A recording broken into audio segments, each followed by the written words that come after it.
Now, as we keep our thoughts towards the under-20 opening game on Wednesday evening, Tommy Guilfoyle is with us to look ahead to it. And Tommy, I suppose, look at last year and Turdon's reference to today's interview, small margins, bad calls, no calls, all that sort of a thing. But it is a 20s group. I think that there's a sense within Clare that there could be something delivered this year.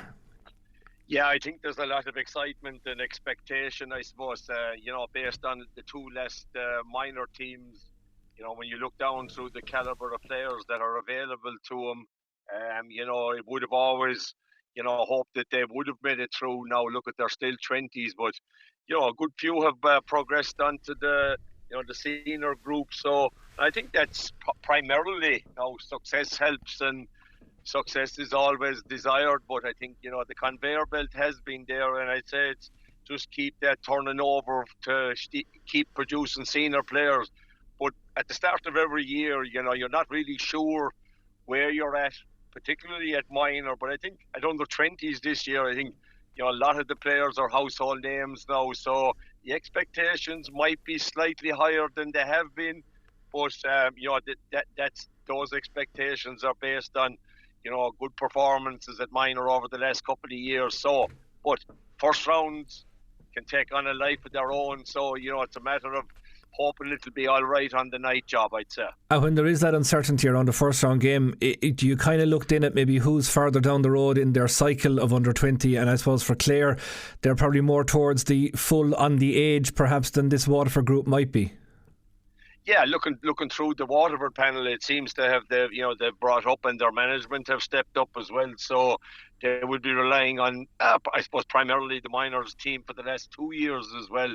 So a lot of Ballygunner players in that group. So we know what they're capable of, and but it's a long trek from Waterford to the 6 Mile Bridge. So I think Clare will be hoping to put in a performance at home, which will set them on the way with 2 points, and then take it game by game. Yeah, just to let people know, I suppose it mirrors the senior schedule in that we have Waterford and Limerick at home before then making trips to Tipperary and Cork. So if you could have, I know it sounds very simplistic to say it, but if you could have 4 points on the board before you hit the road, it would be a brilliant position to be in.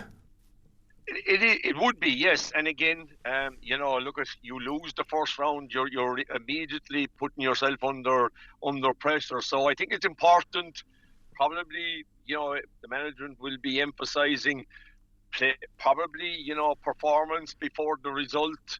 But I think that if Clare, perform to what they're capable of with the players at their disposal, when you look down, through the team, they're all household names.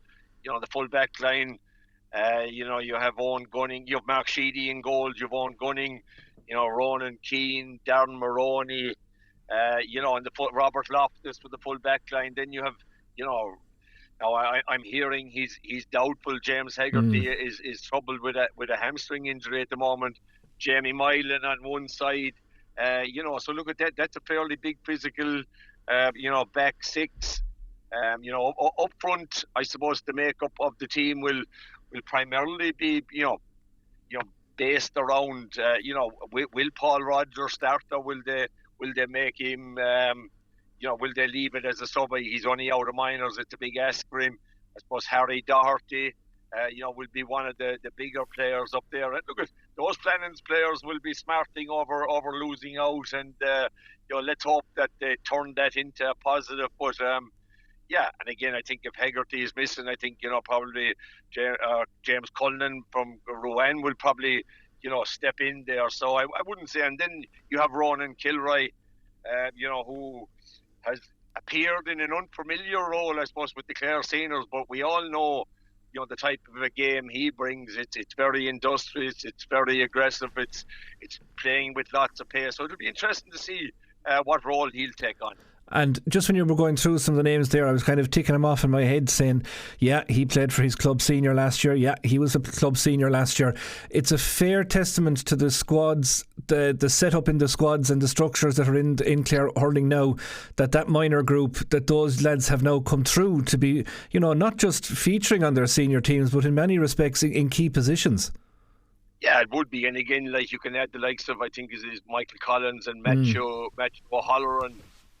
to that group as well. Sean Boyce made a big input with O'Callaghan's Mills at intermediate level. So yes, they are all there. They have that adult experience, but it's like it's putting it together on the day. Probably, they've played, I think, Kilkenny a couple of times, which would be a fairly big test. So, but there's probably management to step into the unknown at the moment. From whether the team will be the same in round 4 as it will be in round 1, it doesn't usually happen that way. So I think it'll be a management of, hopefully we can get it right on the evening, put in a performance and get 2 points to kick us off. But I suppose in every other county, when you look through this particular championship, I think it lends to be a hugely exciting one. We know what Tipperary have done, and the likes of us, Donoghue and these fellas driving their underage and what they achieved last year at senior level, and Cork will be wanting to get back to that top table, and Limerick are always producing as well, and as you say, Waterford coming out of an All-Ireland minor winning cycle too. So it's a very, very even keel right across it. Yeah, and it's a feature, I think, Derek, of the last maybe 2 or 3 years where senior management aren't afraid to throw in players, and I think that primarily comes down to the development work, the S&C that's been done prior to 17s through 20s. That the player is good enough, he's now strong enough and physical enough. So lots of county managements are aren't afraid of putting in 19 and 20-year-olds. Maybe down the last 10 years that may not have happened, that they wouldn't be ready. But I do think now, with the way the structure has gone at underage in all counties, that the development and the S&C and all that has been leading towards the senior thing. So as you said, it's the same in every county. The Cork Tip weren't afraid to put them in last year, and paid big dividends for them. But then on the other hand, then a senior player sometimes can not perform as well as would be expected, and someone else pops up. So the senior players will be marked men, no doubt, and I think managements will be picking their game plan around to curtail certain players, but it's usually someone else on a day that will step up and produce the goods and become the new hero.